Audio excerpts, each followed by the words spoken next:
नमस्कार दोस्तों, इंजीनियर भारत में आपका एक बार फिर से स्वागत है। और आज की इस वीडियो में हम बात करने वाले हैं कि अगर आप डिस्ट्रीब्यूटरशिप या डीलरशिप लेते हैं तो आपको किन बातों का ध्यान रखना चाहिए। मोस्टली हम वीडियो बनाते हैं कि आपको इन्वर्टर बैटरी लेते समय किन बातों का ध्यान रखना चाहिए, लेकिन आज का जो वीडियो है ये जो हमारे डीलर भाई हैं या डिस्ट्रीब्यूटरशिप लेने वाले हैं उनके लिए होने वाला है। क्या गलतियां उनको नहीं करनी चाहिए, किस कंपनी की डीलरशिप उन्हें लेनी चाहिए। हालांकि हम यहाँ पर किसी कंपनी का नाम नहीं बताने वाले हैं, आप वो अपनी रिसर्च करके ले सकते हैं। यहाँ पर हम आपको कुछ पॉइंट बताएंगे जिनके अनुसार आपको अपने लिए डीलरशिप या डिस्ट्रीब्यूटरशिप लेनी चाहिए। तो यहाँ पर आप देखते हैं कि हर रोज कोई ना कोई नई कंपनी आपको मार्केट में देखने को मिलती है सोलर की। और यहाँ पर हर कंपनियां जो भी नई आती है वो यही सोचती है कि हमारी डीलरशिप हर स्टेट के अंदर हो या हर जिले के अंदर हो, तो वो कई ऑफर भी निकालते हैं। तो यहाँ पर कई लोग फंस भी जाते हैं अगर वो कंपनी इतनी अच्छी नहीं है और बाद में वो बंद हो जाती है। तो उन जिन्होंने डीलरशिप ली है उनको फिर बाद में काफी परेशानी होती है सर्विस देने में, और काफी लोगों को खुद के जेब से पैसे लगाकर सर्विस देनी पड़ती है और अपनी दुकानदारी वो खराब कर लेते हैं। तो इन्हीं सभी चीजों से बचने के लिए आपको किन किन बातों का ध्यान रखना चाहिए, इसीलिए ये वीडियो होने वाला है।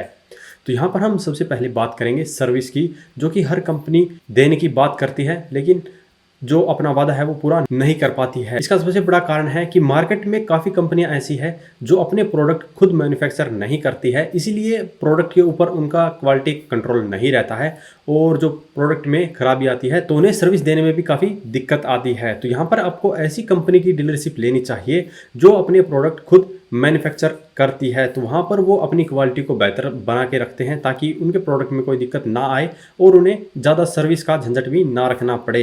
तो यहाँ पर मार्केट में आपको काफ़ी कंपनियों के प्रोडक्ट एक जैसे देखने को मिलते हैं। जो इन्वर्टर आप देखेंगे कि एक कंपनी के अंदर जो इन्वर्टर है वैसे ही इन्वर्टर आपको दूसरी कंपनी में बाद में देखने को मिलता है, जिससे आप समझ जाते हैं कि जो पहले वाली कंपनी है उसने यही प्रोडक्ट बना के इनको दिया है।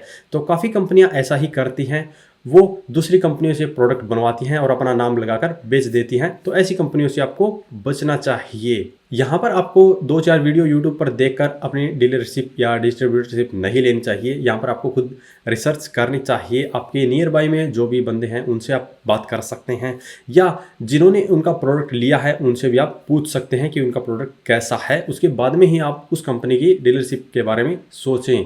यहाँ पर दूसरा पॉइंट आता है सर्विस से ही रिलेटेड। जो सोलर प्रोडक्ट होते हैं उनकी सर्विस पहले दिन से ही शुरू हो जाती है, क्योंकि स्टार्टिंग में ही सोलर इंस्टॉलेशन करनी पड़ती है। तो वहाँ पर आपको एक ट्रेंड इंजीनियर चाहिए।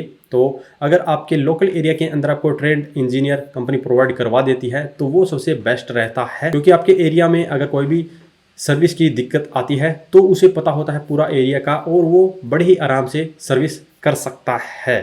तो किसी भी कंपनी की डीलरशिप लेने से पहले आप उस कंपनी के ट्रेंड इंजीनियर से बात कर सकते हैं कि ये कंपनी कैसी है, इनके प्रोडक्ट कैसे हैं। उसमें भी आपको काफ़ी मदद मिलेगी उस कंपनी के बारे में ज़्यादा जानकारी प्राप्त करने में।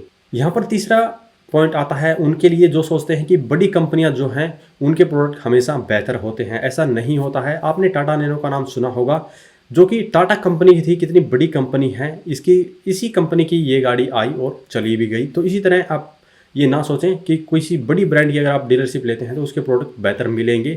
आपको उसके लिए खुद से रिसर्च करनी होगी। उस कंपनी के जो प्रोडक्ट हैं अगर आप यूज़ करके देख सकते हैं तो वो देखें, या जिन्होंने यूज़ किया है उनसे आप उनका रिव्यू ले सकते हैं। तभी आपको उसके असली प्रोडक्ट का पता चलेगा कि उनके प्रोडक्ट में कितना दम है। क्योंकि जिस प्रोडक्ट में आप पैसा लगाने की सोच रहे हैं उस प्रोडक्ट की उम्र काफ़ी लंबी होनी चाहिए, तभी आपको वो लॉन्ग टर्म में ज़्यादा फायदा देगा। और किसी भी नए प्रोडक्ट के ऊपर आपको पैसे लगाने हैं तो धीरे धीरे आपको पैसे बढ़ाने चाहिए। एकदम से उसके अंदर आपको सारे पैसे नहीं लगाने चाहिए। यहाँ पर नेक्स्ट पॉइंट आता है नई कंपनियों के बारे में।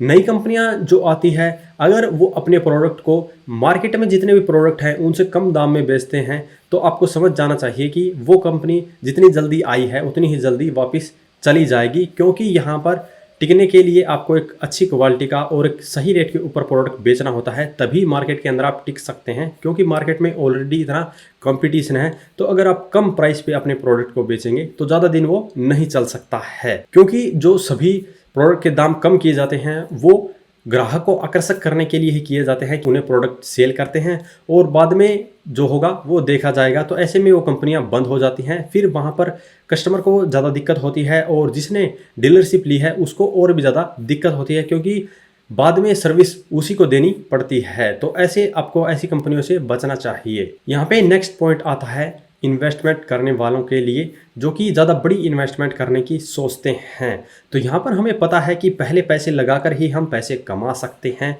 लेकिन यहाँ पर आपको देख के चलना होगा कि जिस ब्रांड के अंदर आप पैसा लगाना चाहते हैं वो कितनी बढ़िया है। अगर आप किसी नई ब्रांड के अंदर अपना सारा पैसा लगा देते हैं तो उसे डूबने का काफ़ी ज़्यादा चांस रहता है। तो यहाँ पर एक बढ़िया कंपनी और अपनी रिसर्च करके ही देखें कि कौन सी कंपनी में आपको पैसे लगाकर उसकी डीलरशिप या डिस्ट्रीब्यूटरशिप लेनी चाहिए। जिस कंपनी का नेटवर्क आपको अच्छा लगता है, जो सर्विस पहले से अच्छी प्रोवाइड कर रहे हैं, जिनके प्रोडक्ट में कम से कम दिक्कत आती है, उस कंपनी की अगर आप डीलरशिप या डिस्ट्रीब्यूटरशिप लेंगे तो वो ज़्यादा बेनिफिशियल होगी।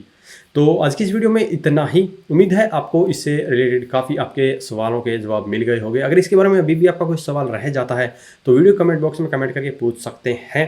और आज की इस वीडियो में इतना ही। धन्यवाद।